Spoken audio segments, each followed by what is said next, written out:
크리스마스,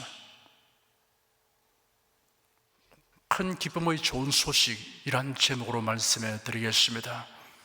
교회는 예수 그리스도의 탄생을 기념하는 성탄절 크리스마스를 12월 25일로 정하여 지켜오고 있습니다. 그런데 예수님 탄생의 정확한 연월일은 아무도 모릅니다. 설의 기원 연도보다 대략 2년에서 5년 전이라고 추정하고 있습니다.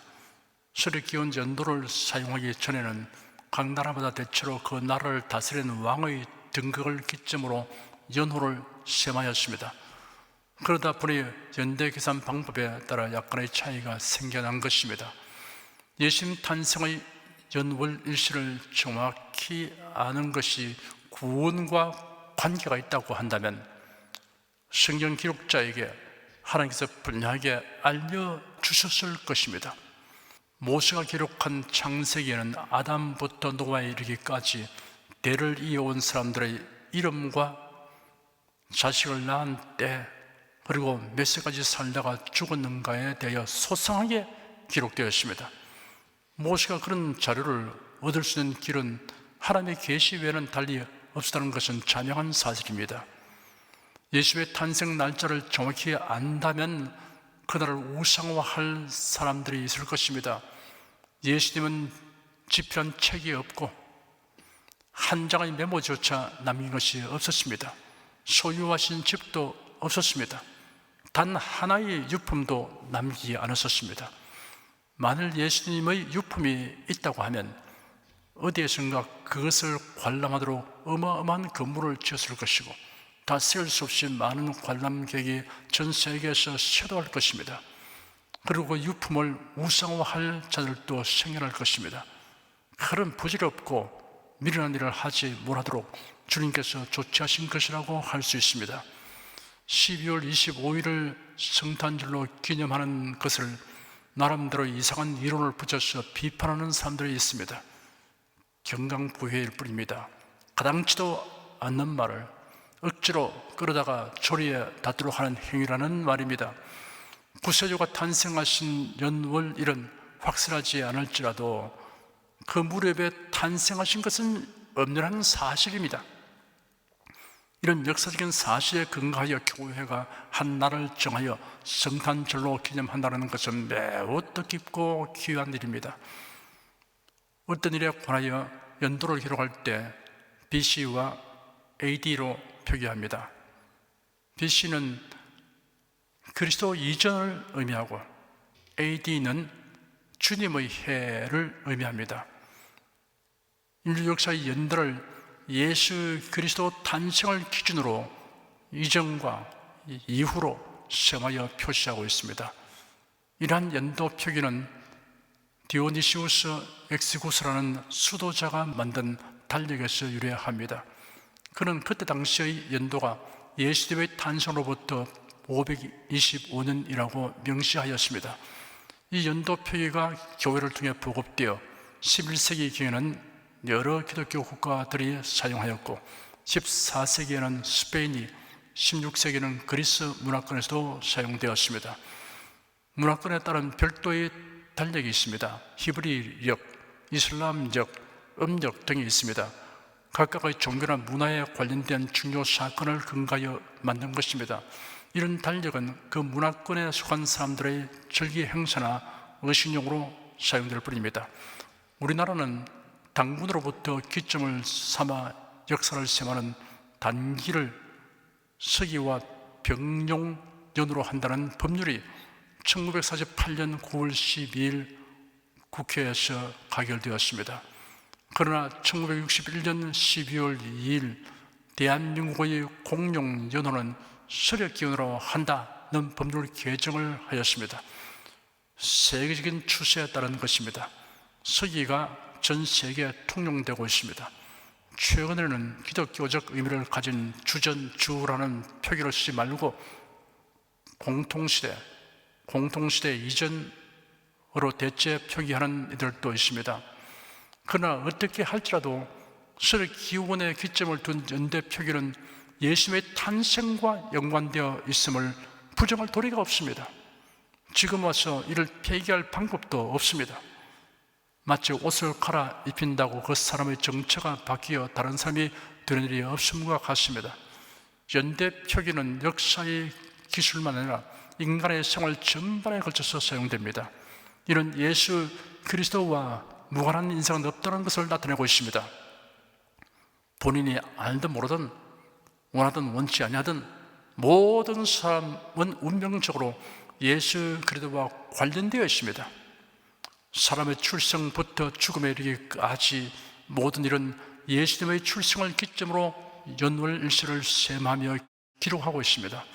이렇게 된 것이 하나님의 섭리라고 생각할 수 있습니다. 예수 그리스도는 영생이냐 영멸이냐의 분수령입니다. 일생의 삶의 의미까지 모두 예수 그리스도와의 관계에 달려 있습니다. 만물과 인류 역사를 유심히 살펴보면 예수 그리스도에 대한 메시지가 그 가운데 있습니다. 골로새서 1장 16절에 기록되기를 만물이 그에게 창조되되 하늘과 땅에서 보이는 것들과 보이지 않는 것들과 혹은 보호자들이나 주관들이나 정사들이나 권세들이나 만물이 다 그로 말미암고 그를 위하여 창조되었고 하였습니다. 그러므로 예수 그리스도를 외면하고는 만유와 인류 역사에 대하여 정확한 이해를 할 수 없고 온전한 설명을 하지 못합니다. 자연과학의 제 분야에서 거시세계와 미시세계를 관찰, 실험, 분석하는 과학자들이 그 모든 것의 존재와 법칙들이 예수 그리스도로 말미암고 예수 그리스도를 위한다는 것을 깨닫지 못하면 그가 가진 지식은 수박 거달기에 불과합니다. 시편 기자는 말하기를 하늘이 하나님의 영광을 선포하고 공창이 그 손으로 화신을 나타내는도다. 날은 날에게 말하고 밤은 밤에게 지식을 전하니 언어가 없고 들리는 수도 없으나 그 소리가 온 땅에 통하고 그 말씀이 세계 끝까지 이르도다 하였습니다. 수십만 마리의 철새떼의 군무나 바닷속에서 수십만 마리의 물고기떼가 일시에 이리저리 방향을 바꾸는 정교하고 기기묘묘한 행동을 보면서 우리가 발견해야 할 것이 무엇입니까? 나뭇잎에서 광합성이 일어날 때 엽록소 분자에서 분자가 에너지를 전달하는 시간은 약 350펜토초 2.85조 분의 1초입니다. 이 짧은 시간에 식물이 빛을 발하 에너지로 바꾼 뒤 저장합니다. 경이로운 현상입니다.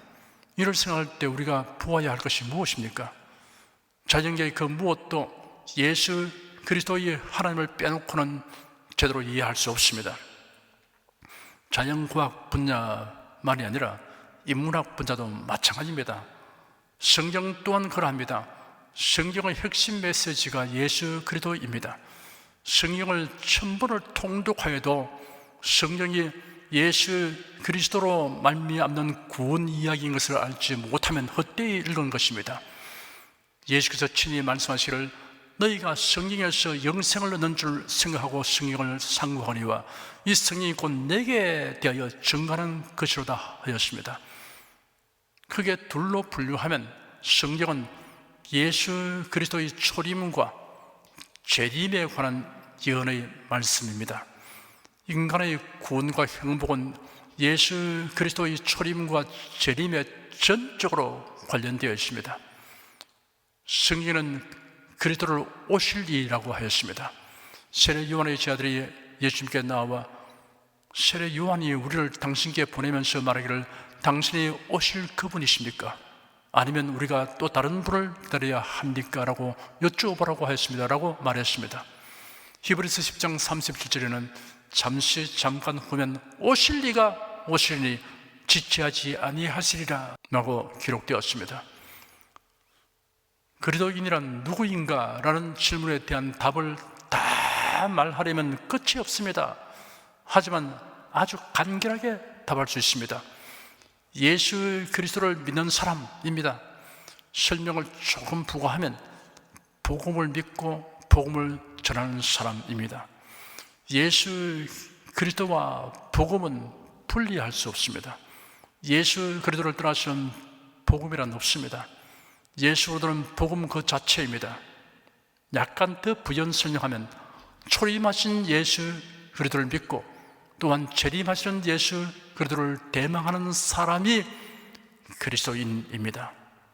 초림이란 예수님이 사람의 몸으로 이 세상에 처음 오셨음을 말합니다. 재림이란 예수님이 다시 오심을 말합니다. 복음이란 예수 그리스도의 초림과 재림으로 말미암는 기쁜 소식, 복된 소식, 좋은 소식입니다. 다른 그 무엇도 복음에 견줄 수 있는 것은 전혀 없습니다.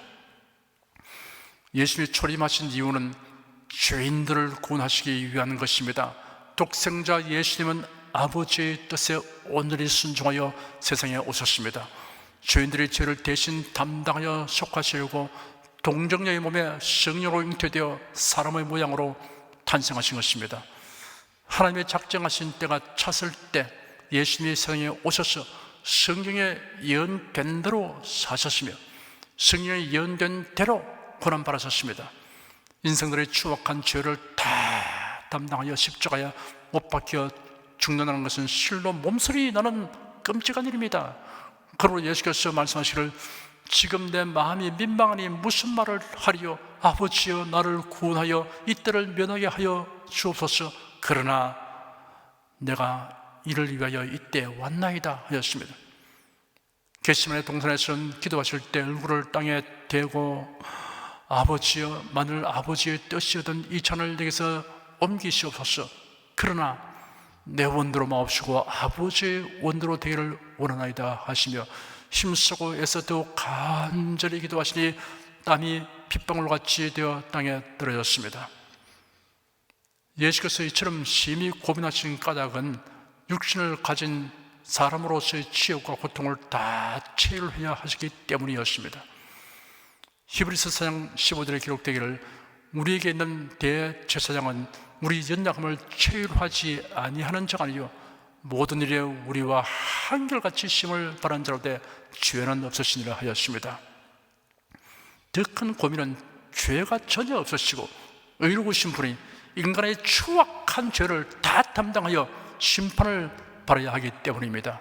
고린도후서 5장 21절에는 하나님이 죄를 알지도 못하신 자로 우리를 대신하여 죄를 삼으신 것은 우리로 하여금 저희 안에서 하나님의 의가 되게 하려 하심이라고 기록되었습니다. 예수님은 성경대로 십자가에 못 박혀 죽으셨으나 죽은 지 사흘 만에 성경대로 부활하셨습니다. 40일 동안 사람들에게 나타나 보이신 후 감람산 위에서 제자들이 보는 중에 성천하셨습니다. 성천하신 예수님은 하나님의 보좌 우편에 계십니다. 예수님의 부활 성천은 구속 사역이 성공적이고 완전했음을 증명하는 것입니다. 스데반 집사가 순교당하기 직전에 성령이 충만하여 하늘을 우러보았는데 하나님의 영광과 예수께서 하나님 우편에 서 계신 것을 보았습니다. 그가 말하기를 보라 하늘이 열리고 인자가 하나님의 우편에 서 계신 것을 본다 하였습니다. 성경에 기록되기를 이는 하나님의 영광의 광채시여 그 본체의 형상이시라 그의 능력의 말씀으로 만물을 붙드시며 죄를 정결케 하는 일을 하시고 높은 곳에 계신 위엄의 우편에 앉으셨느니라. 누가 정자리요 죽으시고 아니라 다시 살아나신 이는 그래도 예수시니 그는 하는 우편에 계신 자요 우리를 위하여 간구하시는 자신이라 하였습니다. 예수님이 탄생하신 날 밤 목자들이 밖에서 밤에 자기 양떼를 지키고 있었습니다. 그런데 주의 천사가 곁에 서고 주의 영광이 저희를 두루 비추니 크게 무서워하였습니다. 천사가 그들에게 말하기를 무서워 말라 보라 내가 온 백성에게 미칠 큰 기쁨의 좋은 소식을 너에게 전하노라. 오늘날 다윗의 동네에 너희를 위하여 구주가 나셨으니 곧 그리도 주시니라 하였습니다. 하나님의 독생자가 육신으로 세상에 오신 소식이 온 백성에게 미칠 큰 기쁨의 좋은 소식인 것은 예수께서 대속의 죽음을 죽으셨고 무덤에서 부활하셨으며 승천하시기 때문입니다. 승천하시어 하나님 보좌 우편에 계신 예수 그리스도께서 세상에 다시 오십니다. 예수님의 재림은 저희 대속을 위한 것이 아닙니다. 대속 사역은 초림하신 예수님이 성공적으로 완전하게 성취하였습니다. 성경은 예수 그리스도의 초림과 재림에 관한 예언의 말씀입니다.